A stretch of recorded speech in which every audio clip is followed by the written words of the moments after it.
दोस्तों स्वागत है अधिकारी जीएस में। तो हम लोग इंडियन इकोनॉमी देख रहे थे। तो इंडियन इकोनॉमी में थ्योरी वाला कुछ सेक्शन देखा था। उसका अगला जो उसमें सेक्शन है उसमें भारतीय अर्थव्यवस्था की प्रमुख जो विशेषताएं हैं उसको हम लोग समझ लेते हैं कि क्या क्या विशेषता है इसमें। तो हम लोग का अगला चैप्टर है कि भारतीय अर्थव्यवस्था की प्रमुख विशेषताएं। ठीक है।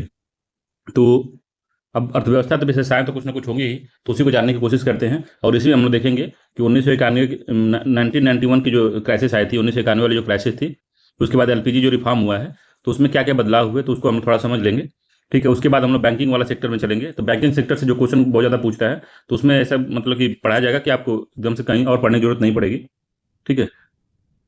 तो इसका पहला है कि भारतीय अर्थव्यवस्था देखते हैं हम लोग कि भारतीय अर्थव्यवस्था एक मध्य आय वाली विकासशील अर्थव्यवस्था है। तो कुल मिला के हमारी जो अर्थव्यवस्था है, भारतीय अर्थव्यवस्था, वो विकासशील अर्थव्यवस्था है। ठीक है। विकासशील है। ठीक है। विकासशील अर्थव्यवस्था है। और जो नॉमिनल जीडीपी के अनुसार ये दुनिया की पांचवी सबसे बड़ी अर्थव्यवस्था है। तो नॉमिनल जीडीपी क्या होता है, रियल जीडीपी क्या होता है? तो अभी जीडीपी पढ़ा है नहीं, मगर फिर भी थोड़ा मोटा मोटी अंदाज में मैं बता देता हूँ आपको।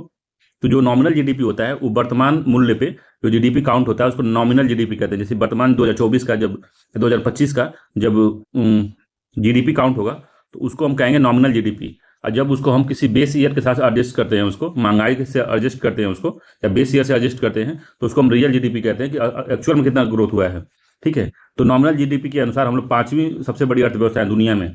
ठीक है। और क्रय शक्ति से तीसरी अर्थव्यवस्था है। क्रय शक्ति मतलब कि पीपीपी होता है, परचेजिंग परचेजिंग पावर पैरिटी उसको कहते हैं। उसको कहते हैं क्रय शक्ति क्षमता के अनुसार तीसरी अर्थव्यवस्था है। तो परचेजिंग पावर पैरिटी पीपीपी इसको कहते हैं हम लोग। तो पीपीपी क्या होता है? बेसिकली पीपीपी होता है कि क्रय शक्ति क्षमता होती है, उसको परचेजिंग पावर पैरिटी उसको कहते हैं। तो एक आर्थिक सिद्धांत है जो दो देशों की मुद्राओं को, जैसे मान लीजिए इंडिया का रुपया है और अमेरिका का डॉलर है, तो दो मुद्राओं के बीच का विनिमय दर को निर्धारित करने के लिए इसको उपयोग किया जाता है। और यह सिद्धांत बताता है कि देश की जो मुद्रा है के बीच विनिमय दर को समायोजित करना चाहिए। तो इसको और इसको दोनों को समायोजित करना चाहिए। क्यों करना चाहिए? तो दोनों देशों में समान वस्तुओं और सेवाओं की कीमत समान रहे, इस वजह से इसको दोनों को समायोजित करना चाहिए। तो ये यही कहता है परचेजिंग पावर पैरिटी। तो इस अनुसार से भारत तीसरी अर्थव्यवस्था है। ठीक है। तो नॉमिनल जीडीपी अगर हम देखते हैं, नॉमिनल जीडीपी से पांचवी अर्थव्यवस्था बड़ी। और पीपीपी देखते हैं, परचेजिंग पावर पैरिटी से कहते हैं, या क्रय शक्ति क्षमता से देखते हैं तो तीसरी थर्ड लार्जेस्ट इकोनॉमी है पूरे वर्ल्ड में भारत की। ठीक है। ठीक है। तो पीपीपी आपको समझ में आया कि नहीं? पीपीपी मॉडल क्योंकि पूछता है इसको। पीपीपी जैसे मान लीजिए उदाहरण के तौर पे समझिए कि एक मान लीजिए बास्केट है, इसमें कुछ फ्रूट्स रखे हैं, कुछ सामान है, कुछ सेवाएं इसमें रखी हुई हैं। तो अगर इसको हम खरीदने जाते हैं, ठीक है, अमेरिका में, तो इसको $10 में हम खरीदते हैं, $10 में खरीदते हैं इसको। ठीक है। अगर इसको हम जब भारत में खरीदते हैं बास्केट को तो 80 रुपये में खरीदते हैं। ठीक है। 80 रुपये में इसको हम लोग इस बास्केट को खरीदते हैं। ठीक। तो परचेजिंग पावर पैरिटी कहती है कि यूएसडी अपन INR बराबर 80/10 बराबर 8 हो गया। तो हम कहेंगे इसको कि जो बास्केट की है, तो सिद्धांत के अनुसार जो क्या होता है कि जो पीपीपी है, परचेजिंग पावर पैरिटी है, वो 8 है। ठीक है। पीपीपी 8 है। ठीक है। तो ये पीपीपी 8 वाली हिसाब से हम दुनिया की तीसरी सबसे बड़ी अर्थव्यवस्था है। ठीक है। तो ये बातें पूरा अगर आपको समझ में आया तो ठीक है, नहीं समझ में तो याद रखिए। ठीक है। अब भारतीय जो अर्थव्यवस्था की विशेषताओं को समझते हैं। पहले तो हमने समझ लिया कि पांचवी सबसे बड़ी अर्थव्यवस्था है नॉमिनल जीडीपी के अनुसार, और जो है पीपीपी हिसाब से थर्ड लार्जेस्ट इकोनॉमी है वर्ल्ड में। ठीक है। तो अगला है इसमें कि इसका गुण देखते हैं, स्ट्रेंथ क्या है भारत की। तो भारत की स्ट्रेंथ है मिश्रित अर्थव्यवस्था। तो मिश्रित अर्थव्यवस्था मतलब होता है कि इसमें सरकारी सरकारी कंपनियां, सरकारी व्यक्ति और प्राइवेट व्यक्ति, प्राइवेट दोनों एक साथ मिलकर काम करते हैं, तो उसको हम कहते हैं मिश्रित अर्थव्यवस्था। तो हम मिश्रित अर्थव्यवस्था की क्लास भी पीछे लिए तो उसमें हम समझाए हैं, तो आपको आसानी से समझ में आएगी कि मिश्रित अर्थव्यवस्था कहती क्या है। तो उदाहरण के लिए जैसे हम समझते हैं कि निजी क्षेत्र का मकसद होता है लाभ कमाना और सार्वजनिक क्षेत्र का मकसद होता है कल्याण करना।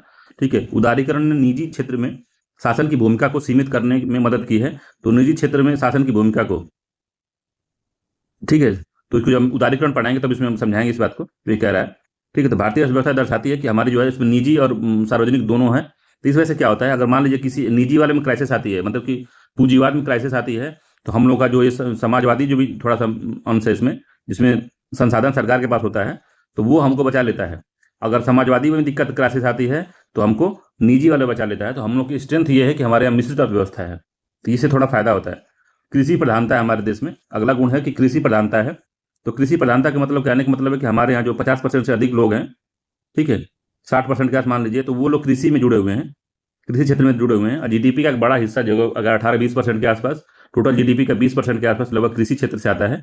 हमारे यहाँ जनता जो डिपेंडेंसी है वो 60%, 65% के आसपास जो है, कहाँ डिपेंडेंसी है, तो कृषि पे डिपेंड है। तो हम कह सकते हैं कि हमारी जो अर्थव्यवस्था है वो कृषि प्रधान अर्थव्यवस्था है। ठीक है, तो कृषि में बस कृषि खेती बाड़ी नहीं आता, कृषि में क्या आता है, तो उसमें आता है डेयरी, मतलब पशुपालन भी आता है, डेयरी आता है, फल सब्जियां, मत्स्यन, फल सब्जियों वाले को बागानी कहते हैं, बागानी, प्लस खेती आता है, तो इसको कहते हैं कि एग्रीकल्चर एंड अलाइड सेक्टर। तो मतलब कि कृषि और उससे जुड़े हुए क्षेत्र। ठीक है, तो अगर देखिए कृषि 2020-21 में ये बता रहा है कि 16.38% जीडीपी में था लगभग, अब वर्तमान में लगभग 20% के आसपास होने वाला है, 19 कुछ होगा या 19 के आसपास होगा। तो इसका मोटा मोटी हम बता रहे हैं आपको। ठीक है, तो कृषि प्रधान है, इसको समझ में आ गया आपको। उभरती अर्थव्यवस्था है, तो उभरती अर्थव्यवस्था हमारे भारत है। क्यों उभरती है? क्योंकि हमारे यहाँ बहुत बड़ा बाजार है, बहुत बड़ा जवान मतलब कहने का मतलब कि जो वर्किंग पॉपुलेशन हमारे यहाँ है, कार्य योग्य जो कार्यबल हमारे यहाँ बहुत ज़्यादा है। वो थोड़ा सा ये दिक्कत है कि स्किल कमी है हमारे यहाँ, तो सरकार ने स्किल योजना चलाई है, बहुत चीज़ें चलाई है ऐसी कि स्किल थोड़ा डेवलप हो, तो हम लोग क्या जो है, जो अर्थव्यवस्था है थोड़ा सा रिवाइव करे और आगे थोड़ा बढ़े। ठीक है, तो भारत एक विकासशील अर्थव्यवस्था है और मजबूत आर्थिक विकास में जो व्यापार की मात्रा, बढ़ी हुई तरलता, उच्च प्रति व्यक्ति आय, एफडीआई, ऋण बाजार के माध्यम से वैश्विक अर्थव्यवस्था में अपना स्थान प्राप्त किया है। 2030 तक भारत के जापान से आगे निकलने और एशिया की दूसरी सबसे बड़ी अर्थव्यवस्था बनने की संभावना है। तो इस तरह की संभावना है। ठीक है, तो उभरती अर्थव्यवस्था है, हमारे यहाँ नए सेक्टर उभर रहे हैं, निवेश के लिए काफ़ी हमारे यहाँ बाजार है, तो एफडीआई बहुत आ रहा है। ठीक है, हमारे यहाँ जो निर्यात हम बहुत ज़्यादा कर रहे हैं, अब निर्यात में 2-3% का वर्ल्ड में योगदान दे रहे हैं, तो कई चीज़ें हैं, तो इसमें उभरती अर्थव्यवस्था भारत है। और अगला है जनसांख्यिकी या जननांकीय लाभांश, जिसको डेमोग्राफिक डिविडेंड कहते हैं। डेमोग्राफिक डिविडेंड क्या होता है कि वही बताया कि 15 से लेके 65 या 64 वर्ष की उम्र, मान लीजिए 65 ही मान लीजिए, 65 वर्ष के बीच की जो उम्र होती है, ये कार्यबल होता है, कार्यबल होता है। ठीक है, अब 15 वर्ष से नीचे वाले, 0 से 15 वर्ष के जो हैं वो डिपेंड होते हैं किस पे, इन पे, 15 से 65 वालों पे, और जो 65 के बाद वाले हैं वो भी डिपेंड होते हैं इन्हीं पे। तो इनको कहते हैं डिपेंड जनसंख्या। तो 0 से 15 वाले को और 65 से, और जितना दिन तक वो जीता है 65 के बाद वाले जितने हैं वो डिपेंड हैं किस पे, 15 से 16 65 वालों पे। ठीक है, तो डेमोग्राफिक डिविडेंड हम बस काउंट करते हैं 15 से 64 या 65 वालों के बीच पे। ठीक है, 15 से 65 वर्ष की उम्र के जितने भी लोग हैं उनको हम जननांकी लाभांश में देखते हैं। और ये जितना स्किल होगा इसके पास, जितने जॉब करेगा, जितना ये इकोनॉमी में कंट्रीब्यूट करेगा, वो देश उतना ही आगे बढ़ेगा। ठीक है, तो ये पूरी बात है। अगला है तीव्र शहरीकरण में वृद्धि हो रही है, तो हमारे तीव्र शहरीकरण हो रहा है। अब तीव्र शहरीकरण में वृद्धि ये कहने की जरूरत नहीं है, तीव्र शहरीकरण हो रहा है। अरे यार, तो इसको गलत काट देंगे सब। तीव्र शहरीकरण में वृद्धि, या जब तीव्र शहरीकरण लिखते वृद्धि लिखने की जरूरत नहीं है। तो क्या है कि शहरीकरण बहुत तेज हो रहा है हमारे यहाँ। शहरीकरण होने का मतलब कि अब जो शहर हैं, नगर शहर हैं, वो कस्बे बन रहे हैं, गाँव हैं उसमें अधिकतम जो है कस्बे बन रहे हैं, कस्बे से शहर में कन्वर्ट हो रहे हैं, तो शहरीकरण लगातार बढ़ रहा है। ठीक है, तो भारतीय जनसंख्या तेजी से बढ़ रही है और सकल घरेलू उत्पाद में शहरी क्षेत्र का योगदान लगभग 60% से अधिक का रह रहा है। और शहरीकरण में तीव्र वृद्धि के कारण निम्नलिखित चीजें हो रही हैं। कौन सी? तेजी से बढ़ता सेवा क्षेत्र। तो शहरीकरण जितना होगा, सेवाएं ज़्यादा डिमांड करते हैं वो लोग। जैसे कि सेवाएं को मतलब यातायात अच्छा होना चाहिए, ठीक है, बैंकिंग सेवाएं मिलनी चाहिए उनको। उसके बाद में जो जो दूध बेचने वाला आदमी है, घर घर ले जाकर पहुंचाता है, सब्जी घर घर लेके जाके पहुंचाता है, ठीक है। और लोग कहीं जाएंगे तो होटल वाले जो सेवाएं देते हैं, हॉस्पिटल की जो सेवाएं मिलती हैं, तो ये सब जो है पर्यटन है, तो व्यापार है, होटल है, परिवहन है, बीमा है, रियल इस्टेट है, पर्यटन है, जैसी पेशी सेवाओं में मतलब कि इसकी डिमांड है, बढ़ रही है तेजी से शहरीकरण होने की वजह से। पर्यटन क्षेत्र में वृद्धि हो रहा है, भारत में आईटी क्षेत्र बढ़ रहा है, आंतरिक क्षेत्र बढ़ रहा है, बंदरगाह सेवाएं जो हैं वो भी काफ़ी बढ़ रही हैं, क्योंकि बहुत ज़्यादा आयात निर्यात हो रहा है इससे, ठीक है। तो ये सब हमारे जो है क्या है, तो ये जो गुण है हमारी अर्थव्यवस्था के, ठीक है। और चुनौतियां क्या क्या हैं? चुनौतियां, प्रति व्यक्ति आय निम्न है, तो पर कैपिटा इनकम होता है, पर कैपिटा इनकम, प्रति व्यक्ति आय जो है हमारे देश में थोड़ा कम है। ये थोड़ा दुखद समाचार है। तो विकासशील देशों की तुलना में भारत की प्रति व्यक्ति आय बहुत कम है।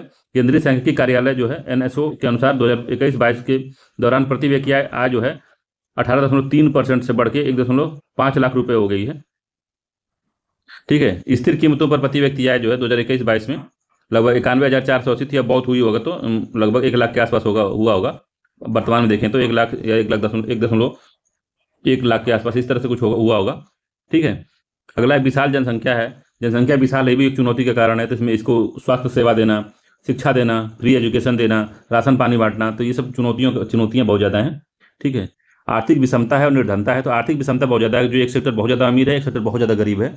तो इसके बीच की खाई को जो है भरने में थोड़ा चुनौतियां हैं। और कोविड-19 जब से आया तो उससे बहुत और ज़्यादा दिक्कत थोड़ा बढ़ गई। ठीक है, बीपीएल वाले जो लोग हैं वो काफ़ी और बीपीएल से नीचे आ गए, क्योंकि जो लोग डेली वेजेज वाले वर्कर थे उनको काफ़ी समस्या हुई इसमें। ठीक है, बहुत नुकसान हुआ इससे।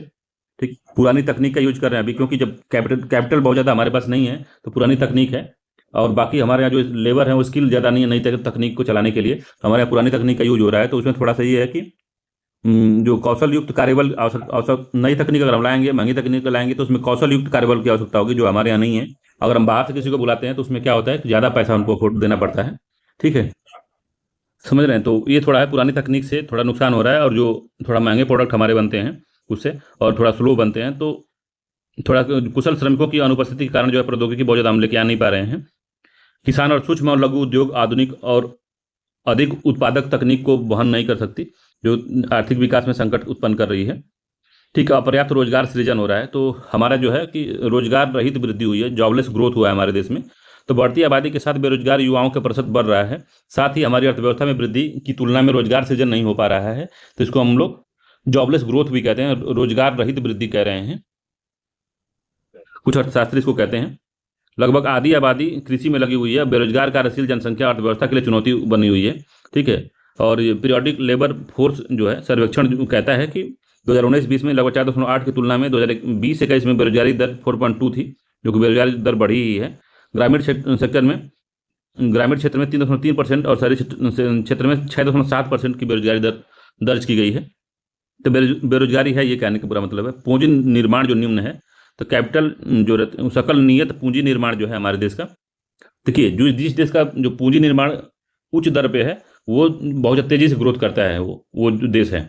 ठीक है, मगर हमारे देश में थोड़ी दिक्कत ये है कि आय का निचला स्तर है पूंजी निर्माण के निम्न दर के कारण, और जीवन स्तर में सुधार का एकमात्र तरीका सकल पूंजी निर्माण की दर में वृद्धि करना है। और भारत हमेशा ही पूंजी की समस्याओं का सामना करता पड़ा है, और मूल्य ह्रास को संतुलित करने के लिए 15% से अधिक की सकल पूंजी निर्माण की आवश्यकता थी। हालांकि वास्तविक सकल नियत पूंजी निर्माण जो है सीएफ जो है डीडीपी के लगभग 29.2% रहा है। तो इसको ज़्यादा समझ में नहीं आएगा, बस इतना समझिए आपकी पूंजी निर्माण की जो निम्न दर है ये जो है हमारे देश के लिए सही नहीं है। तो जीवन स्तर से अच्छा नहीं होता है। अगर यही उच्च होता है तो जीवन स्तर अच्छा होने लगता है। अधोसंरचना सुविधाओं का अभाव है, तो अभाव नहीं कह सकते, थोड़ा कमी है। तो कमी का मतलब है कि परिवहन जैसे रोड, रेल, सड़क, अभी अगर एक जगह आपको जाना है, दिल्ली से अगर मुंबई जाना है आपको, तो कम से कम 8-9 घंटे लग जाएगा आपको जाने में, 10-10 घंटे भी लग सकते हैं दिल्ली से मुंबई जाने में। पूरा दिन आपका नुकसान हो सकता है। मगर रैपिड जब चीज़ें होती हैं बहुत तेज, जैसे बुलेट ट्रेन वगैरह होती, अच्छा होता तो वहाँ से 2 घंटे में 3 घंटे में आदमी पहुँच जाता, तो उसका बाकी समय जो है बच जाता। तो परिवहन में थोड़ी समस्या है, वो तो मान लीजिए बड़े लेवल बताया हूँ, छोटे छोटे लेवल में भी बहुत समस्या है। रोड कनेक्टिविटी थोड़ा गाँव में, दूर दराज इलाकों में कम है।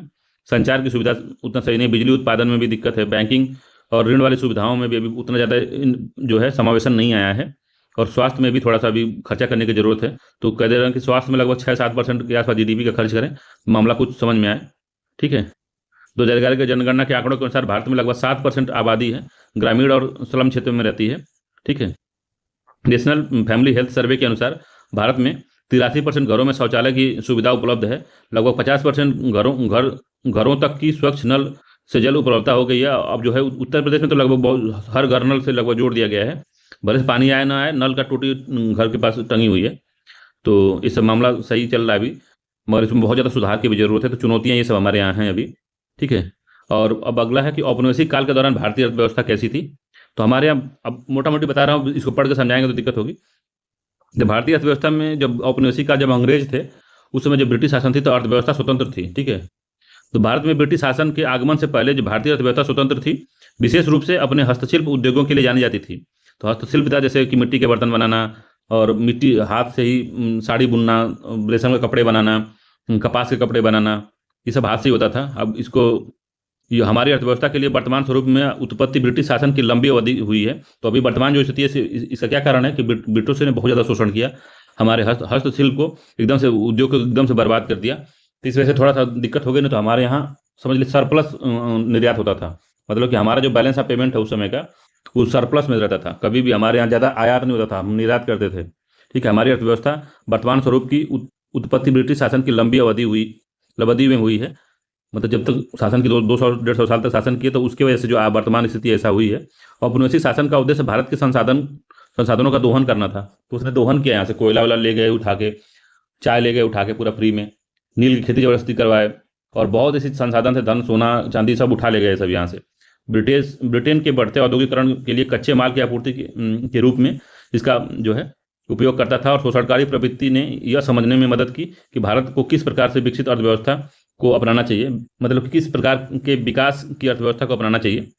ठीक, ब्रिटिश शासन से पूर्व अधिकांश लोग की मुख्य आजीविका कृषि थी, तो मुख्य उस समय जो उनका कहा था आजीविका कृषि थी कि बस जैसे मान लो 3 कठिया व्यवस्था थी, तो 3 आपके जो 1/3 खेत पे आपको नील की खेती करनी है, 1/3 में जो आपका बचा है उसमें जो है 2/3 खेत में आप अपना खेती करिए, अपने लिए खाइए, उसमें लगा नहीं भरिए उसमें भी।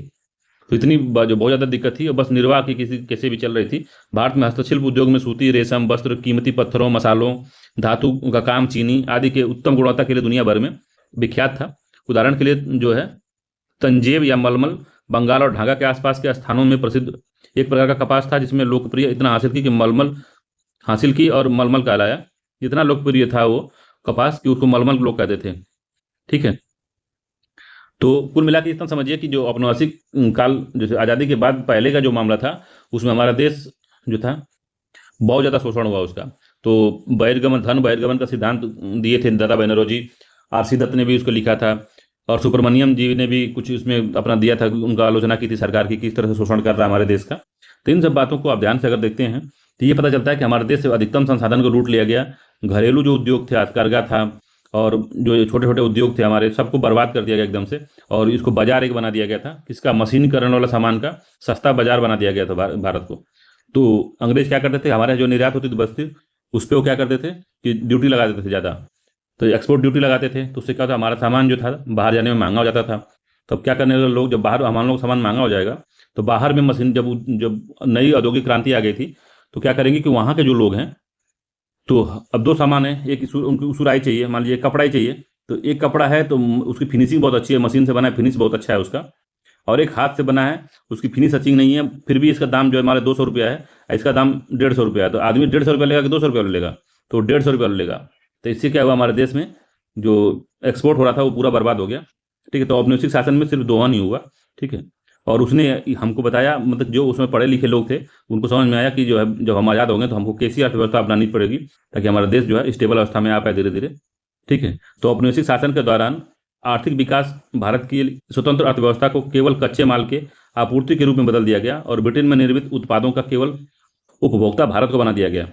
उनके द्वारा उपयोग की जाने वाली आर्थिक नीतियां ग्रेट ब्रिटेन के आर्थिक हितों की रक्षा के लिए और प्रचार कर रही थी, जो नीतियां अपना रहे थे, और औपनिवेशिक शासन की आर्थिक नीतियां ब्रिटिश शासन के आर्थिक हितों के संरक्षण और संवर्धन हेतु अधिक थी।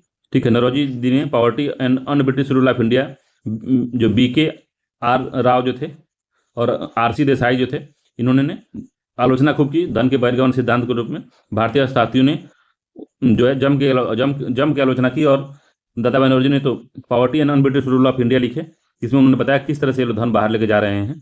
ठीक है, तो ये पहले का था, मतलब कि जब आज़ाद देश नहीं था उससे पहले औपनिवेशिक शासन में किस तरह से लूटा गया था भारत को, ये बताया गया, इसमें समझने की कोशिश की गई है। अब जब आज़ाद होगा भारत, इसे बर्बाद देश मिलेगा, बर्बाद अर्थव्यवस्था मिलेगी हमको। ठीक है, शोषित अर्थव्यवस्था मिलेगी, लोग कुपोषित मिलेंगे, जनसंख्या मतलब आधा बीमार मिलेगी, इस तरह से मिलेगी, और उसको देश को हमको आगे लेके जाना होगा। हमारे उस समय के जो नेता थे, जवाहरलाल नेहरू जी थे, सरदार वल्लभ भाई पटेल थे, और जो मान नेता थे, उनको वो अर्थव्यवस्था मिली जो कि एकदम से चरमरा रही थी, चरमरा के खत्म हो रही थी, उसको किस तरह से उन्होंने आगे ले गया। भले से हम लोग जवाहरलाल नेहरू और जो भी उस समय के वर्तमान नेता थे उनको हम लोग गाली गलौज देते हैं, मगर उस समय की परिस्थिति के हिसाब से जो लोग किए वही सही था। कभी किसी को गाली नहीं देना चाहिए, परिस्थिति के हिसाब से ही उन्होंने काम किया था। ठीक, तो अब देखते हैं कि सेक्टर ऑफ इकोनॉमी, जिसे भारत में सेक्टरवाज होती है, सेक्टर क्या होता है। ठीक है, सेक्टर देखते हैं, तो सेक्टर में प्राथमिक सेक्टर, द्वितीयक सेक्टर, तृतीय सेक्टर, तो उस तरह से देख लेते हैं। तो ये तो समझ में आया ना किस तरह से हमारे देश को बर्बाद किया सब अंग्रेज ने। तो अंग्रेज वहाँ जब उनके यहाँ औद्योगिकरण हो गया, तो हमारे से कच्चा माल लेके जाते थे सब, वहाँ से बना बनाया माल आके भारत में डंप कर देते थे सब। तो खूब मशीन से अगर बना है तो वो 10 मिनट में बन गया है। हमारे यहाँ कपड़ा बन रहा है, वो 8-8-9 दिन 10-10 दिन 1-1 महीना लग जा रहा है कपड़ा बनाने में हाथ से। तो वो कपड़ा सस्ता होगा कि जो 1 महीना मेहनत किया वो कपड़ा सस्ता होगा। तो जो 10 मिनट बना वो सस्ता था, तो जो हमारे हाथ से बनता था वो महंगा था, तो लोग उसको लेते नहीं थे। जो हमारे यहाँ जो गाँव देहात से बना था उसको लोग लेते नहीं थे, वो लोग मशीन वाला कपड़ा लेने लगे। और आज ही देख लीजिए, अगर आप सब्जी बेच रहा है कोई, अगर मार्केट में अगर सब्जी लेने जाते हैं आप, अगर लौकी थोड़ा टेढ़ी ओढ़ी है, इधर जो जो नेनुआ है थोड़ा टेढ़ा है, बैगन थोड़ा टेढ़ा मेढ़ा, तो आप उसको खरीदेंगे नहीं। क्यों नहीं खरीदेंगे? क्योंकि वो केमिकल वाला नहीं है, इस वजह से वो टेढ़ा मेढ़ा है। मगर अगर वो चिकनी चिकनी एकदम सब्जियां दिख रही एकदम चमक रही हैं, जाके एकदम लौकी है जिसको इंजेक्शन से बनाया गया है, तो तुरंत जाकर उसको 20 रुपये खरीद लेंगे आप। वो 10 रुपये का देगा टेढ़ा मेढ़ा, मगर आप खरीदेंगे नहीं उसको। तो उससे कंपेयर करिए कि उस समय की वही हालत थी। वहाँ से मशीन से बन के 10 मिनट में आया था, और उसमें केमिकल मिलावट थी उसमें, तो वो अच्छा दिखता था, तो उसको लोग तुरंत खरीदते थे। उसके बाद में जो भारत के जो मजबूत हाथों से बना हुआ, मजबूत और अच्छी क्वालिटी का, और समझ लीजिए कि जैविक कृषि से बना हुआ जो पदार्थ, जो कपड़े थे, कपास थे, उनके कपड़े लोग नहीं खरीदते थे। तो वही बात थी। तो ये पूरा समझ लीजिए पूरा बर्बाद हो गया हमारा देश का। मार्केट मार्केट मार्केट तो अपने लिए वो बनाए सब, मगर अर्थव्यवस्था को बर्बाद कर दिए सब। तो अब देखते हैं कृषि सेक्टर। तो सेक्टर ऑफ इकोनॉमी में सबसे पहले आता है कृषि सेक्टर या एग्रीकल्चर सेक्टर आता है। तो देश की अधिकतम जनसंख्या जो है कृषि, भारत देश की अधिकतम जनसंख्या कृषि प्रधान थी, और 80% लोग गांव में रहते थे। कब की बात है? ये तो औपनिवेशिक समय की बात है, रहते थे। ठीक है, तो 80% लोग गांव में रहते थे। और क्या था इसमें? कृषि जीविकोपार्जन करते थे। तो कृषि बस खाने पीने के लिए थी कि कैसे जीवित रहे हम लोग। बड़ी आबादी कृषि क्षेत्र में शामिल थी, लेकिन फिर भी गतिहीनता और निम्न उत्पादकता का सामना कर रही थी। यह गिरावट विभिन्न भू राजस्व बंदोबस्ती के कारण था।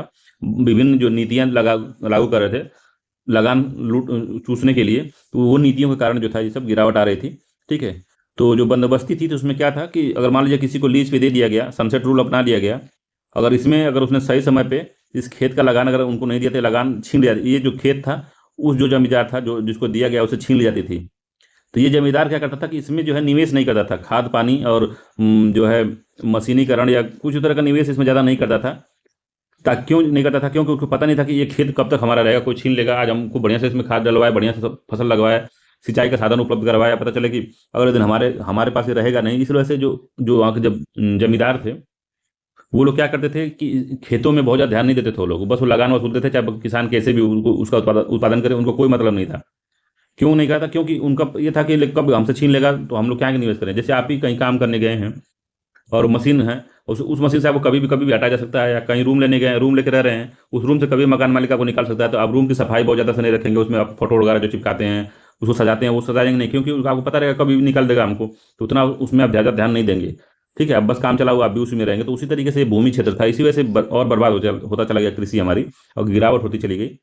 ठीक है, तत्कालीन बंगाल और पूर्वी राज्य के जो जमींदार व्यवस्था लागू की गई, और कृषि से होने वाले लाभ काश्तकारों की बजाय जमींदारों तक जान जाता था। तो इस वजह था कि जो जमींदार था इनके पास भी जमीन का कोई मतलब नहीं था कि हमको जमीन मिलेगी कि नहीं मिलेगी। और जो काश्तकार थे जो खेती करते थे उस पर, वो भी मन से खेती नहीं करते थे। क्यों नहीं करते थे? क्योंकि इसका मैक्सिमम बेनिफिट तो जमींदार ले लेता था, ये तो बस इनको खाने पीने का मिल पाता था, वही बहुत था इनको। तो ये लोग भी सही से बहुत ज़्यादा मेहनत नहीं करते थे, किसान भी, इनका शोषण होता था, इसलिए बहुत ज़्यादा मेहनत नहीं करते थे, जमींदार भी नहीं। तो कृषि क्या मतलब, अब झाड़ थोड़ी ना है कि झाड़ देंगे तो फिर अनाज गिर जाएगा, मेहनत करना पड़ता है उसमें। तो केवल औपनिवेशिक सरकार ने ही नहीं बल्कि जमींदारों ने भी कृषि की स्थिति में सुधार के लिए कुछ भी नहीं किया। वही जो कारण बताया हूँ क्यों नहीं किया, क्योंकि वो सनसेट रूल लागू था, अगर सही से अगर लगान नहीं पहुंचाए तो अगले दिन उसको छीन लिया जाएगा। उसकी मुख्य रुचि कृषि भूमि के सुधार पर ध्यान दिए बिना लगान वसूलना था उसका। तो उसके बाद ध्यान था कैसे हम लगान वसूले, भूमि का सुधार छोड़ो, ये सब हम हमारा तो कभी भी छीन ले जाएगा, हम क्या सुधार करें इसमें। तो वो मामला था। भूमि जोत छोटी और बिखरी हुई थी, जिससे खेती करना मुश्किल हो गया था, और प्रति हेक्टेयर उत्पादकता का स्तर जो था बहुत कम था। कृषि अच्छे उत्पादन के लिए वर्षा पर आधारित थी, और जो था सिंचाई की सुविधाएं उतना ज़्यादा अच्छी नहीं थी, तो इस वजह से जो उत्पादकता थी कम थी, उत्पादन कम होता था। कृषि का व्यवसायीकरण, नकदी फसलों का उत्पादन की मांग, सिंचाई सुविधाओं में कमी, उर्वरक का अपर्याप्त उपयोग, सभी कृषि उत्पाद किसानों की दुर्दशा की निराशाजनक स्थिति को और गंभीरता से प्रदर्शित कर रहा था। तो समझ में आ रहा कि नहीं किस तरह से नुकसान हो रहा है। तो कुछ भी नहीं था एकदम से, समझ लीजिए कोई निवेश नहीं था कृषि में, बस इनमें से भूमि का शोषण हो रहा है, किसान का शोषण हो रहा है, दो लोगों का शोषण हो रहा है। कौन कर रहा है?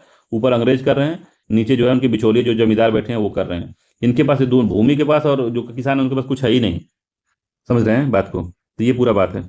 अगला है कि विभाजन के कारण कृषि उत्पादन को झटका लगा, जिसके कारण अत्यधिक सिंचित और उपजाऊ भूमि पाकिस्तान में अवस्थित होने के कारण भारत के उत्पादन पर प्रतिकूल प्रभाव पड़ा, और जूट उत्पादन में इसी तरह से दुर्भाग्य का सामना करना पड़ा, जब अधिकांश जूट उत्पादन क्षेत्र बांग्लादेश या तत्कालीन पूर्वी पाकिस्तान का हिस्सा बन गया, जहाँ कभी भारत का एकाधिकार हुआ करता था, अब उसे भारी नुकसान का सामना करना पड़ा था। जूट का जो पूरा क्षेत्र था वो पूरा बंगाल में था, पश्चिमी पूर्वी बंगाल में। वहाँ बहुत ज़्यादा जूट, अच्छा जूट उत्पादन होता था वहाँ पे, जूट की मिलें बहुत ज़्यादा थी। तो विभाजन हुआ तो पूर्वी पाकिस्तान में सारा चला गया, तो भारत को वहाँ से नुकसान हुआ। कृषि की वजह से भी लूट के ज़मीन को पूरा शोषण कर लिए थे सब, खाद वगैरह डालते नहीं थे, उर्वरक डालते नहीं थे, तो जो भूमि में उर्वरकता थी उसने उत्पादन किया, अब भूमि एकदम बंजर स्थिति में हो गई थी। इसमें भी सुधार करना था, इसी वजह से भुखमरी टाइप का फैल गया था ना। जब आज़ादी के बाद देखते हैं कि जवाहरलाल वो कहते हैं जय जवान जय किसान का जब नारा लाल बहादुर शास्त्री देते हैं, और कहते हैं कि बस एक टाइम खाना खाना खाना चाहिए हम लोगों को अभी कुछ दिनों तक। फिर अंग्रेजों से वो अमेरिका से गेहूँ मंगाते हैं, तो वो लोग एकदम जो लो क्वालिटी का गेहूँ होता है जिसका वहाँ पशुओं को खिलाया जाता है, वो वाला गेहूँ भारत में भेजा था। तो भारत वालों ने लेने से मना कर दिया था, कहा कि हम एक दिन में खाएं एक, उसने उसको भी देने से मना कर दिया बाद में। तो भारत कहा कि हम लोग एक टाइम खाएंगे और खुद हम अनाज उगाएंगे। तो जय जवान जय किसान का नारा लाल बहादुर शास्त्री ने दिया और अपने आवास में हल चलाया। ठीक है। तो उसके बाद में जाके थोड़ा सा फिर उसके बाद औद्योगिक क्रांति जो है 1965 से 70 के बीच में औद्योगिक क्रांति आती है, वो औद्योगिक क्रांति कह रहे हैं, हरित क्रांति आती है। और हरित क्रांति के बाद में 70 के बाद में थोड़ा सा उत्पादन सरप्लस में जाता है हमारा। अब आज स्थिति थोड़ी बेहतर है पहले से, बहुत ज़्यादा बेहतर थोड़ी नहीं। ठीक है। दूसरा औद्योगिक सेक्टर, पहला कृषि हमने देख लिया किस तरह से बर्बाद किए सब। अब औद्योगिक सेक्टर है, तो औपनिवेशिक काल में भारतीय हस्तकला उद्योग विश्वव्यापी लोकप्रियता थी। तो औपनिवेशिक काल से पहले जो था, जो हस्तकला था भारत का विश्वव्यापी और लोकप्रिय था। वस्तुओं की मांग प्राप्त होने के बाद अपने औद्योगिक आधार का विस्तार नहीं कर सका। ठीक है। तो औपनिवेशिक काल के पहले की बात बता रहा हूँ कि बहुत लोकप्रिय था, बहुत मांग थी। मगर जैसे जब अंग्रेज आ गए तो क्या किया कि इन्होंने पूरा कंट्रोल कर लिया अपने संसाधनों पर, चीज़ों पे। तो इन्होंने क्या किया, डिमांड तो बहुत ज़्यादा थी उस समय औद्योगिक क्रांति भी विदेशों में नहीं हुई थी। तो भारत से अब डिमांड होती थी, मगर जो था इतना ज़्यादा शोषण ये लोग करने लगे थे लोगों का कि डिमांड लोग जो पूरी नहीं कर पा रहे थे, औद्योगिक आधार का विस्तार नहीं हो पा रहा था ताकि डिमांड को पूरा करे। फिर उसके बाद में विदेश में औद्योगिक क्रांति हो जाती है। औद्योगिक क्रांति होने के बाद में अब जो है जितना भी ये हस्तशिल्प था इसको बर्बाद करके अभी लोगों से कच्चा माल निकलवाने में लगवा दिया। सबकी कच्चा माल निकालिए, अब ट्रेन में आप लदाई करिए, ट्रेन में कोयला ला दिए, ट्रेन में आप कच्चा माल ला दिए और अब हमको दीजिए, तो वो ले जाकर निर्यात करने लगे सब। और हस्तशिल्प जो है अब चलिए ठीक है, तो वो निर्यात करने लगे सब। अब देखते हैं इसमें क्या लिखा है। तो अपने औद्योगिक आधार का विस्तार नहीं कर सका और गैर औद्योगिकरण और औपनिवेशिक सरकार की नीति के कारण हस्तशिल्प उद्योग का पतन हो गया। हमारा जो हस्तशिल्प था, हथकरघा था, हस्तशिल्प था, सब बर्बाद हो गया। इसे बदलने के लिए कोई अन्य उद्योग नहीं लगाए गए और औद्योगिकरण के पीछे उपनिवेशिक सरकार के उद्देश्य थे। पहला, ब्रिटिश में स्थापित होने वाले उद्योगों के लिए सस्ते दर पर कच्चे माल के निर्यात के रूप में भारत का उपयोग किया करना और ब्रिटिश उत्पादन को भारतीय बाजार के रूप में बेचना। तो क्या था कि सस्ता कच्चा माल हमारे से निकालते थे सब और उसको निर्यात करते थे सब ब्रिटेन में, जहाँ पे औद्योगिक क्रांति हुई थी। और वो लोग क्या करते थे, वहाँ से जैसे मान लीजिए यहाँ से गेहूँ गया, वहाँ से बिस्किट बना दिए सब, बिस्किट बना के फिर अब इसको बेचे कहाँ, बना तो दिए सब, बेचे कहाँ इसको, तो बेचेंगे कहाँ, तो भारत में लाके बेचेंगे सब। तो भारत को एक बाजार बना दिया था, भारत को उच्च बाजार में उच्च दर पर बेचने लगे सब। वही गेहूं के जो ब्रेड था, बिस्किट था, उसको बना के भारत में बेचने लगे सब। ठीक है। उन उद्योगों के तैयार उत्पाद के लिए भारतीय बाजार को डंपिंग ग्राउंड के रूप में उपयोग किया गया और ठीक है, अपने देश की मदद के लिए उसने विस्तार जारी रखा इसका। ठीक है। और भारत में हस्तशिल्प उद्योग की गिरावट के कारण बड़े पैमाने पर बेरोजगारी देखी गई। इसे भारतीय बाजार में वस्तुओं की मांग में वृद्धि हुई, जिससे ब्रिटेन में सस्ते निर्मित माल के आयात से पूरा किया जाने लगा। ठीक है। तो उसका आयात भी बढ़ने लगा। भाई भारत में बनेगा नहीं, ठीक है, भारत में बनेगा नहीं तो भाई आयात करना ही पड़ेगा। तो आयात कहाँ से करेंगे, तो जो ब्रिटिश बना रहा है वहाँ से आयात करेंगे। तो गेहूँ, चावल और अन्य जो इनपुट था यहाँ से, कच्चे माल थे यहाँ से ले जाते थे, फिर वहाँ से बना के ला के भारत में ही बेचते थे। तो भारत का सामान भारत में ला के फिर दोबारा बना के बेचते थे सब महंगे दामों पर। ठीक है। औद्योगिकरण को बढ़ावा देने में मदद करने के लिए कुछ ही पूंजीगत विनिर्माण उद्योग मौजूद थे। कुछ भारतीयों द्वारा स्थापित कुछ कपास, जूट और कपड़े के मिल ज़्यादा महाराष्ट्र, गुजरात और पश्चिमी तट पे मौजूद थे, लेकिन इसके पारंपरिक हस्तशिल्प उद्योग की जो प्रतिस्थापित करने में मदद नहीं की।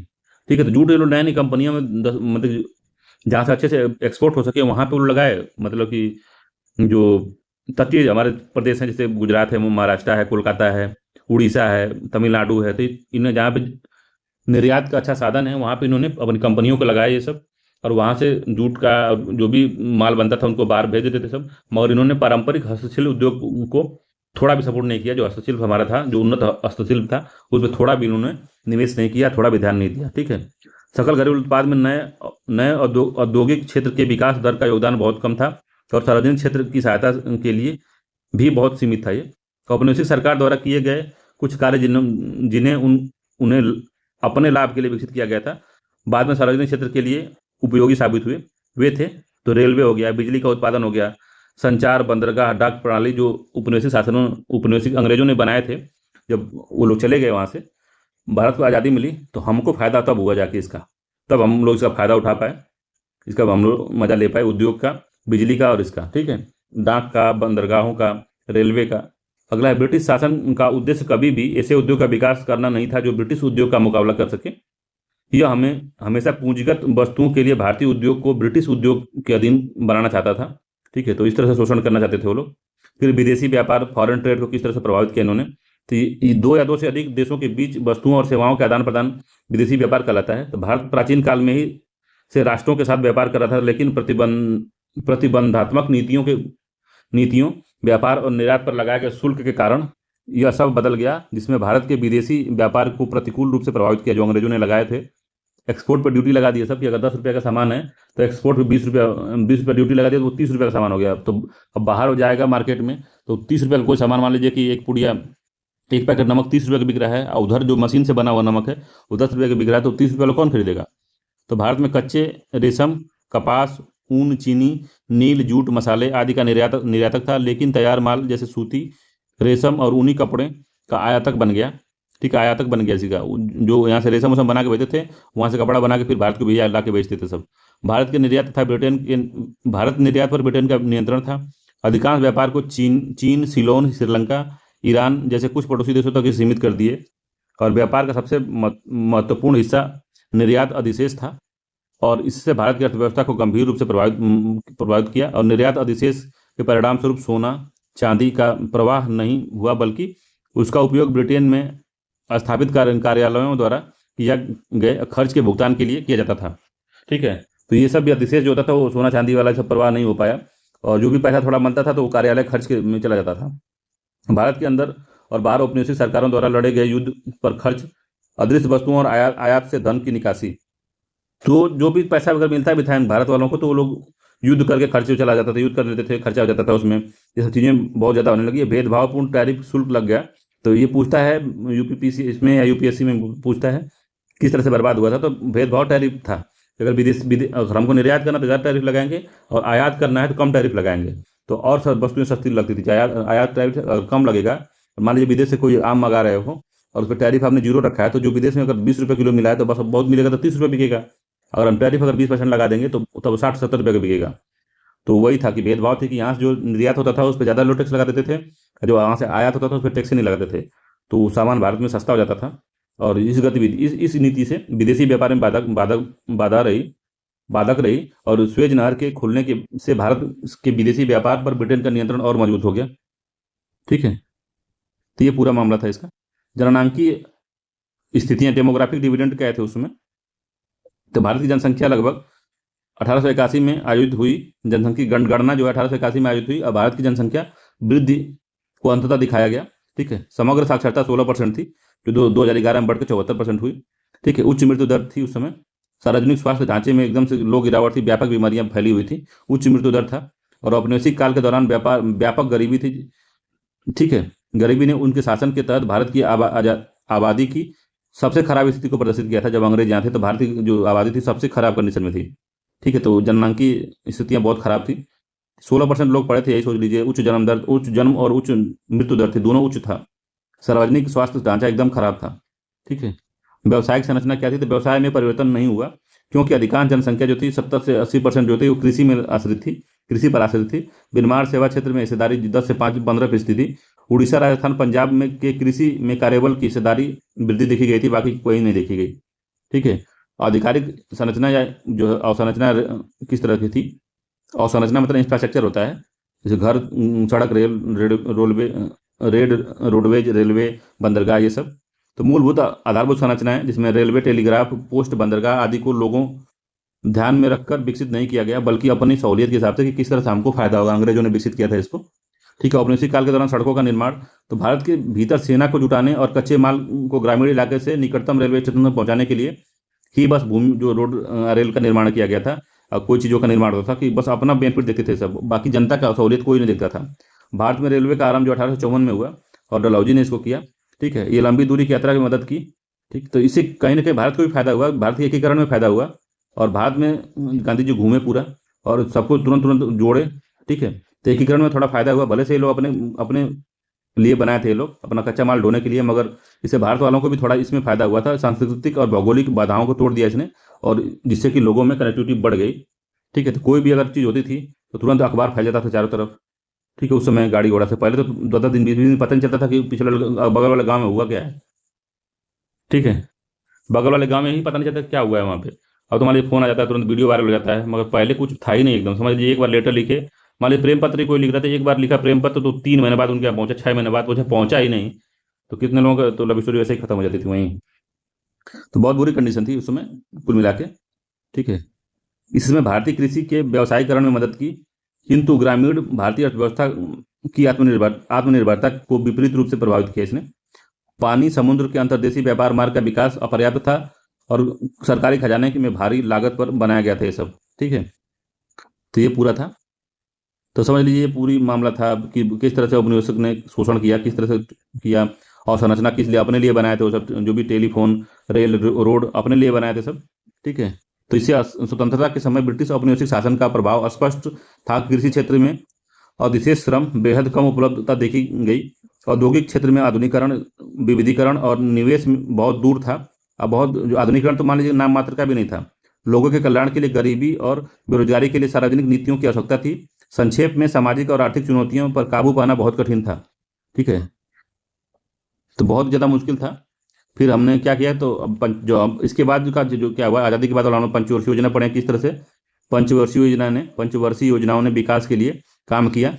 हमने बंद अर्थव्यवस्था का पालन किया कि हम विदेश के लिए अपनी अर्थव्यवस्था खोलेंगे नहीं। डर था कि अभी विदेशियों ने शोषण किया था, फिर खोल देंगे तो फिर नाटक कर देंगे सब। तो ये सब हमने बंद किया था। ठीक है, बंद किए थे। तो इसमें क्या था कि हमने सरकारी चीज़ों पे ज़्यादा कंट्रोल था, सरकारी चीज़ों का कंट्रोल बहुत ज़्यादा था हमारे में, और सरकार का ज़्यादा कंट्रोल था, प्राइवेट बहुत कम था। ठीक है, तो सरकार में भी भ्रष्टाचार शुरू हो गया धीरे धीरे। सरकारी मशीनरियाँ सही से काम नहीं करती थी।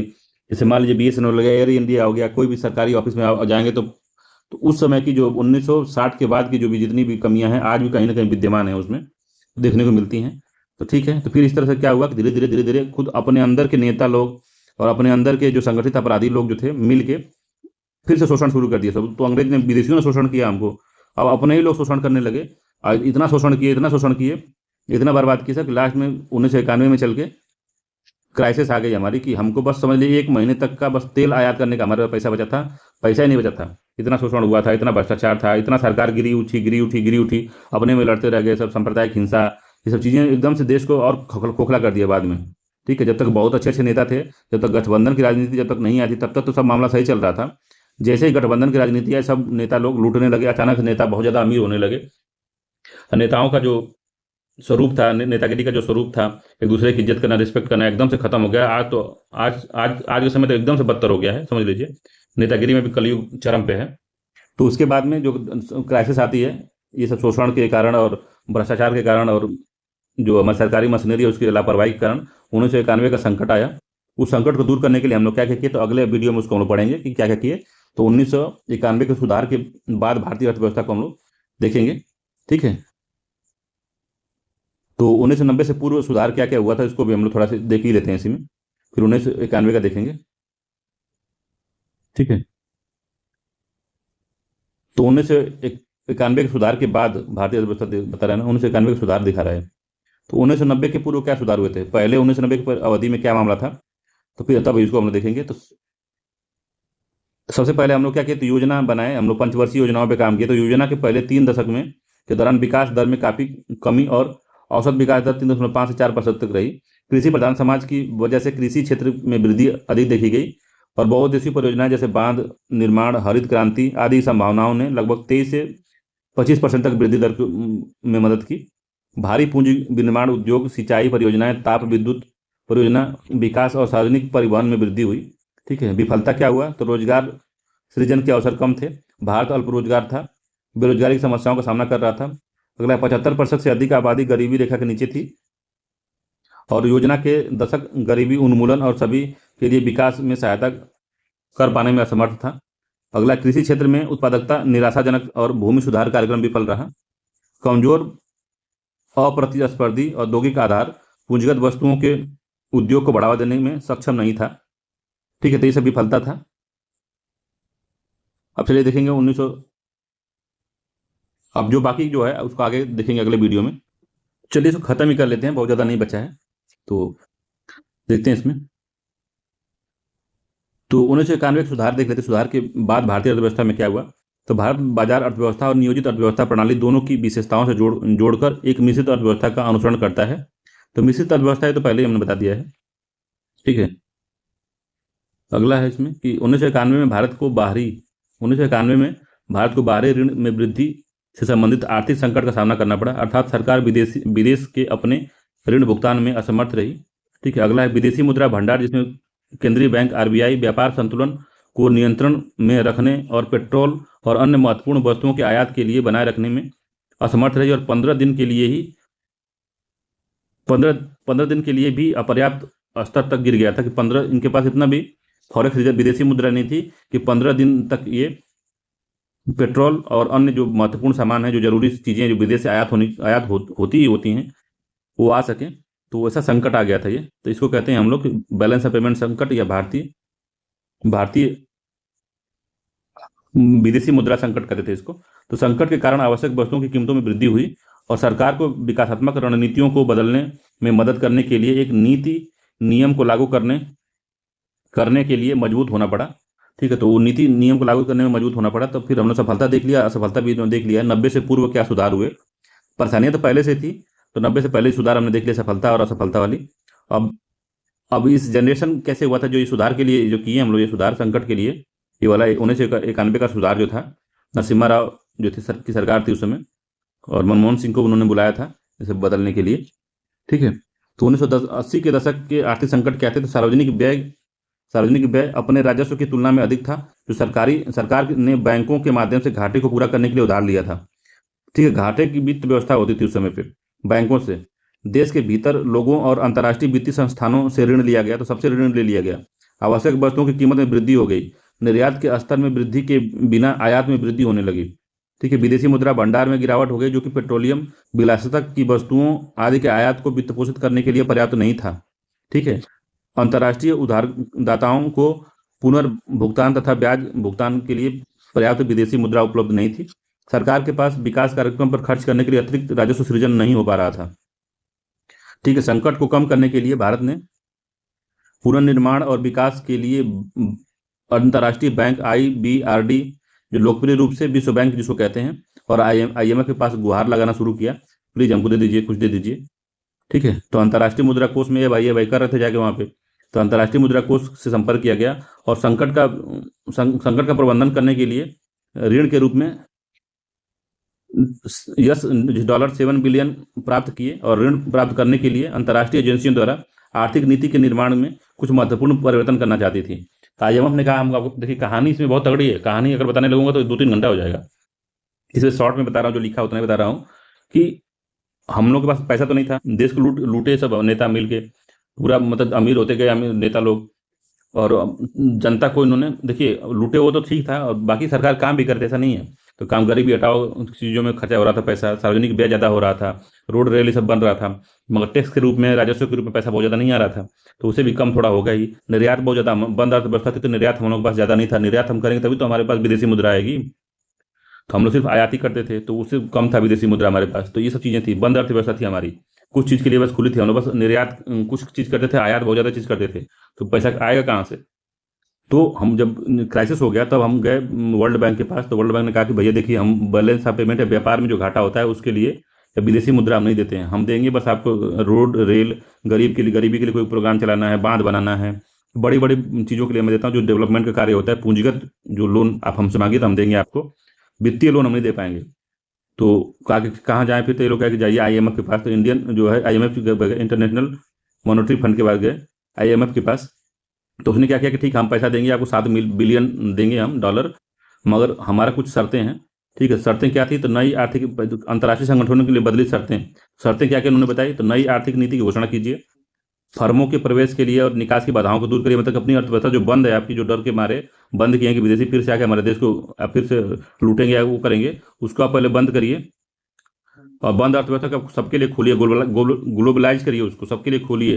प्राइवेट को भी ज़्यादा दीजिए, आप सरकार ही सब कुछ कर रही है तो उसमें शोषण ज़्यादा होगा, भ्रष्टाचार ज़्यादा होगा, लाल फीताशाही ज़्यादा होगी, रेड टेपिज्म जिसको कहते हैं वो होगा, लाइसेंस राज होगा। तो ये सब चीज़ों में बहुत दिक्कत होगी, इसको आप कम करिए पहले। तो उसको कम करने के लिए क्या करना पड़ेगा आपको? उदारीकरण करना पड़ेगा, ठीक है, निजीकरण पे ध्यान देना पड़ेगा आपको, ठीक है। अगर आप जो अगर अपना खोल देंगे, बाजार खोलेंगे, आयात निर्यात जब होगा तभी तो विदेशी मुद्रा आपके पास ज़्यादा आएगा। तो अब हम मानने को तैयार भी नहीं थे, अगर वो देने को तैयार नहीं था तो आपको मानना ही पड़ा कैसे भी। तो माने हम लोग, ठीक, चलिए हम लोग खोलेंगे। तो एलपीजी रिफॉर्म वही किया गया, ठीक है। तो फर्मों के लिए प्रवेश के लिए निकास बाधाओं को दूर करना, पर्याप्त विदेशी मुद्रा भंडार बनाए रखना और कीमतों को नियंत्रण में रखना, विभिन्न क्षेत्रों की कठोरता को हटाकर अर्थव्यवस्था की दक्षता में सुधार करना और अंतर्राष्ट्रीय अंतर्राष्ट्रीय प्रतिस्पर्धा में वृद्धि करना, आयात शुल्क दर में कमी करना, राजस्व में कमी को दूर करने के लिए उत्पाद शुल्क में वृद्धि करना, सरकारी खर्च को 10% तक कटौती करना। जो हम लोग सरकारी योजनाओं पे यहाँ खर्च कर रहे थे, जो ऊपर देखे नहीं थे यहाँ पे, ये सार्वजनिक जो व्यय कर रहे थे, इसको आप 10% तक कम करिए, ये सब बोला गया। तो कई रिफॉर्म उसने किया। तो रिफॉर्म को हम लोग आगे देखेंगे अभी एलपीजी के रूप में, ठीक है, ठीक है। तो देखिए इसमें क्या क्या करने की बात हुई थी। सबसे पहले कि नई आर्थिक नीति घोषणा कीजिए आप। फर्मों के लिए प्रवेश और निकास की बाधाओं को दूर करिए कि अगर कोई फर्म को स्टेब्लिश करना चाहता है तो जल्दी से निवेश कर घुस जाए उसमें। और घुसने के बाद में अगर वो निकलना चाहे तो निकलने में भी आसानी हो। ऐसा नहीं कि वो लाल फीताशाही में फंस जाए, फाइलवाद में फंस जाए, क्लियरेंस ही नहीं मिल रहा है उसको, निकल रहा है तो निकलने नहीं दे रहे हैं आप लोग, मतलब कंपनी बंद करना चाहते हैं तो बंद नहीं कर पा रहा है। तो ये सब चीज़ों को हटाइए। पर्याप्त विदेशी मुद्रा भंडार बनाए रखना और बढ़ती कीमतों को नियंत्रित करिए। विभिन्न क्षेत्रों में कठोरता को हटाकर अर्थव्यवस्था की दक्षता में सुधार करने के लिए अंतर्राष्ट्रीय प्रतिस्पर्धात्मकता में वृद्धि लाइए। आयात शुल्क में कमी करिए, ठीक है, और सरकारी खर्च को 10% तक कम करना। ये सब चीज़ों को कहा गया, ठीक है। आर्थिक सुधार के कारण क्या थे? तो महंगाई वृद्धि 6.7 से 16.7 के कारण मुद्रा आपूर्ति में वृद्धि हुई, ठीक है। आर्थिक सुधारों के कारण क्या हुआ? तो ये मुद्रा आपूर्ति में वृद्धि हुई, गैर विकासात्मक व्यय में वृद्धि और सार्वजनिक ऋण में वृद्धि के कारण राजकोषीय घाटे में वृद्धि हुई। आर्थिक सुधारों के कारण क्या थे? क्यों करना हमको सुधार? तो यही इसीलिए करना है कि जो महंगाई वृद्धि थी 6.7 से 16.7% के कारण मुद्रा आपूर्ति में वृद्धि हो गई थी। गैर विकासात्मक व्यय में वृद्धि और सार्वजनिक ऋण में वृद्धि के कारण राजकोषीय घाटे में वृद्धि हो गई थी। आयात में वृद्धि के कारण भुगतान संतुलन या बैलेंस ऑफ पेमेंट पर प्रतिकूल प्रभाव पड़ा और हम इसमें क्राइसिस में चले गए एकदम से, ठीक है। पेट्रोल की कीमत में बढ़ोतरी जो ईरान कुवैत युद्ध हो रहा था 1991 में, इसके कारण हो गया। पीएसयू साधारण निधि पर बोझ बन गई और सरकार निवेश बढ़ाने के लिए एक अच्छा प्रदर्शन नहीं कर पा रहे थे। जो पीएसयू थे उसमें लुटेरे बहुत ज़्यादा थे, तो लूट लिए सब। तो विदेश मुद्रा भंडार में कमी जो कि आयात बिलों भुगतान करने के लिए अपर्याप्त थी। 3 कारणों की वजह से हमको रिफॉर्म करना था, ठीक है। तो 1980 के दशक का जो आर्थिक संकट था, ये जो बताया अभी आपको क्या था, तो समझ गया होंगे। क्या सार्वजनिक व्यय था ज़्यादा, अंतर्राष्ट्रीय वित्तीय संस्थाओं से ऋण ले लिए थे, उसको चुका नहीं पा रहे थे, विदेशी मुद्रा भंडार में काफ़ी गिरावट आ गई थी।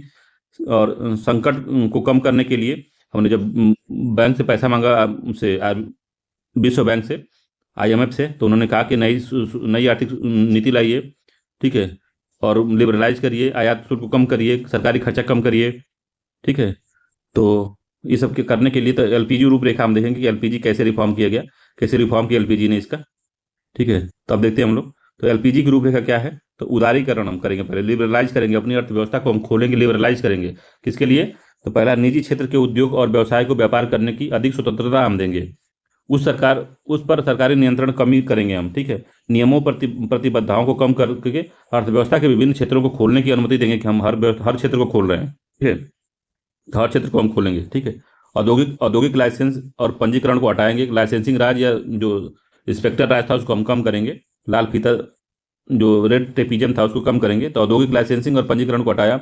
आयात और आयात शुल्क पर प्रतिबंध के स्तर को हम कम करेंगे। व्यक्तिगत और निगम करों में कमी हम लाएंगे, मतलब कि इनकम टैक्स और निगम कर जो है उसमें कमी लाएंगे। एफडीआई और एफआईआई के लिए हम उदार नियम बनाएंगे। तो एफडीआई के लिए, एफआईआई के लिए हम उदार नियम बनाएंगे। निजी प्रतिभागियों को सार्वजनिक क्षेत्र में प्रवेश करने की अनुमति देंगे। बिजली, ऊर्जा, दूरसंचार, परिवहन, तो जहाँ सरकारी नियंत्रण बहुत ज़्यादा है, बिजली में, ऊर्जा में, दूरसंचार में, परिवहन में, उसमें हम प्राइवेट को भी लाएंगे। ऐसा करिए। तो उदारीकरण में ये सब किया गया। निजी को हर जगह भागीदारी दी गई, कुछ चीज़ों को छोड़ के।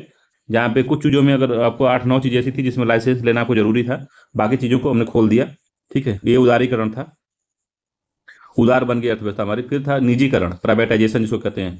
तो जब राज्य के स्वामित्व वाली संपत्तियों के शेयर में 51% से अधिक ठीक है। अगर मान लीजिए कि 100% सरकार इसकी मालिक है, इसमें से 51% अगर दूध बेच दे सरकार, तो उसको निजीकरण कहते हैं। ठीक है, तो 51% बेच दी कि बिक्री यानी स्वामित्व को निजी क्षेत्र में हस्तांतरित किया जाए, तो इसे निजीकरण कहा जाता है। दूसरे तरीके से सार्वजनिक क्षेत्र में कंपनियों के स्वामित्व और प्रबंधन सरकार द्वारा त्याग दिया गया और राज्य की अविनियमन और बाजार और सार्वजनिक सुधारों में सेवाओं में सुधार की शुरुआत की गई इसमें।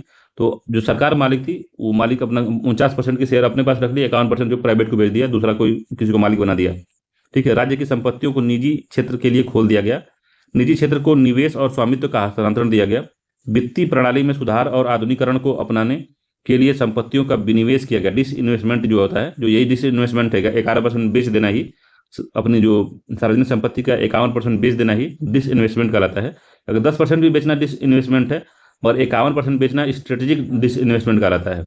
ठीक है, सामरिक विनिवेश कहते हैं इसको। ठीक है, पीएसयू के प्रदर्शन में सुधार के लिए निजी पूंजी को शामिल करना और प्रबंधकीय क्षमताओं को का उपयोग करना, देश में एफडीआई प्रवाह को आकर्षित करना, एफडीआई को ऐसी बनाना पॉलिसी कि एफडीआई हमारे देश में आए, और प्रबंधन स्तर पर सरकारी हस्तक्षेप के बिना प्रबंधकीय निर्णय लेने में पीएसयू को स्वायत्त बनाना, कि पीएसयू जो भी है सरकार उसमें ना हस्तक्षेप करे, नेता ना हस्तक्षेप करे, वहाँ पे जो एमडी है, जो उसका डायरेक्टर है, वो उसको हेल्प करे, आप उसको छूट दीजिए कि वो अपने से डिसीजन ले पाए।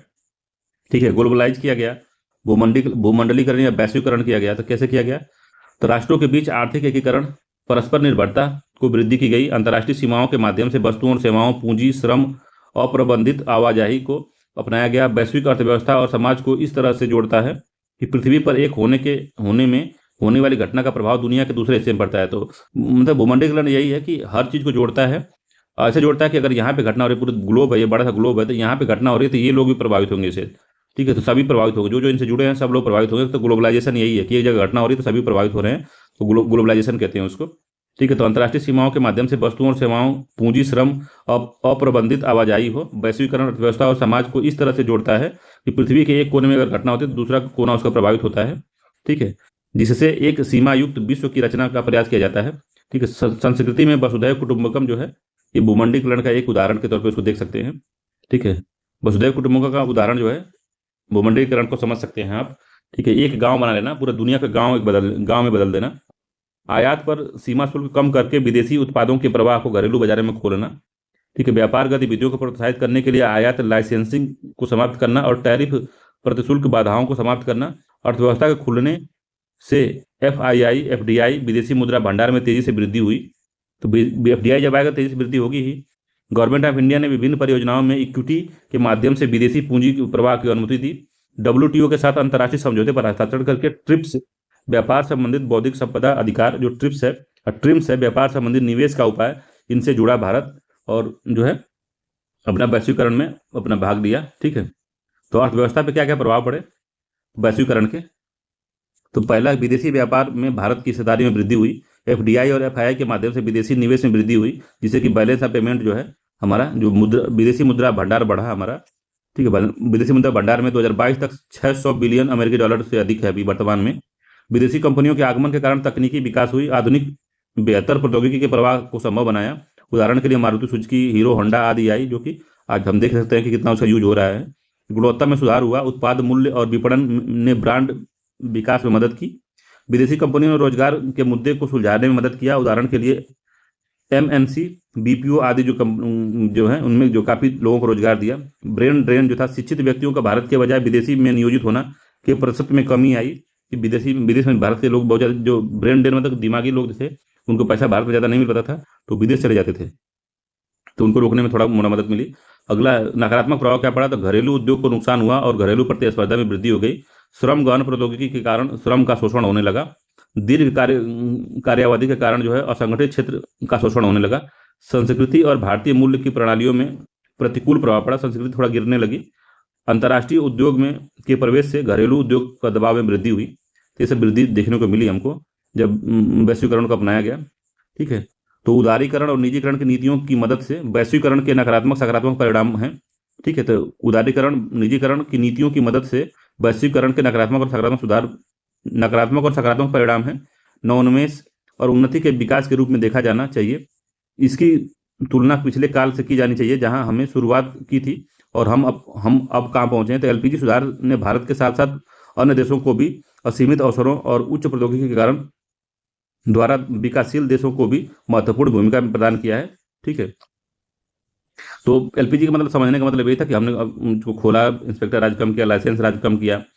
ठीक है, अब इसमें डिटेल में हमने बताया कि इतने इसका बहुत डिटेल है, कम से कम 3-4 घंटे का लेक्चर है, 5 घंटे 6 घंटे 4-5 क्लास में लोग इसको पढ़ाते हैं। तो हमने तो थोड़ा शॉर्ट में पढ़ाया है, मोटा मोटी समझा दिया आपको किस तरह से हुआ था। बहुत ज़्यादा क्वेश्चन इससे पूछता नहीं है, पूछता है तो एलपीजी से मेंस में पूछता है, वैश्वीकरण से, उदारीकरण से। और 1991 का सुधार कैसे हुआ, तो जब हम GS 3 का पेपर देखेंगे अभी, तो जो हम अपलोड कर ही रहे हैं अब 2025 में, जो अगर आप यूपी पीसीएस की तैयारी कर रहे हैं तो उसके लिए, और या तो फिर अभी अगर आप लिखना चाहते हैं, मेंस लिख रहे हैं इस बार, तो आप उसके लिए भी देख सकते हैं इसको। ठीक है, चलिए तब इसके में हम अगले वीडियो में कुछ और बातें करेंगे, कुछ और क्षेत्र का। तब तक के लिए धन्यवाद, नमस्कार।